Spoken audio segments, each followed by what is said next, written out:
Бројот на ковид инфицирани пациенти се зголемува, но нови рестриктивни мерки не се очекуваат. Анализите на терен покажуваат дека бројот на новозаразени за период од 2 недели е зголемен за 28,5% во дури 35 општини, а бројот на болнички пациенти бележи раст од 15%.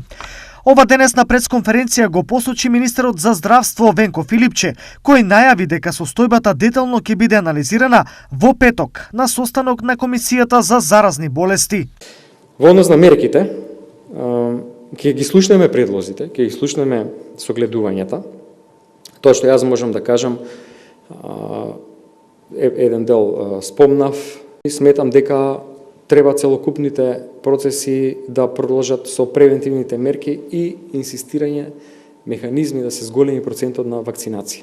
Наместо нови мерки, ќе се инсистира на зголемување на опфатот на вакцинирани, поради што денес до сите матични лекари е испратено писмо да ги повикаат своите невакцинирани пациенти. Надам дека ова ќе биде уште еден механизам за да стигнат информациите до луѓето колку е битен процесот на вакцинација во земјите во кои што е висок процентот на вакцинација, а има нови бранови, таму болниците не се оптеретени. И тука апелирам дека граѓаните мора да се свесни дека ова е единствениот начин да се излезе од оваа криза, единствениот ефикасен метод за заштита од вирусот. Вакцини има сосем доволно, ќе има и во периодот кој што следи и за редовна вакцинација и за трета доза на вакцина.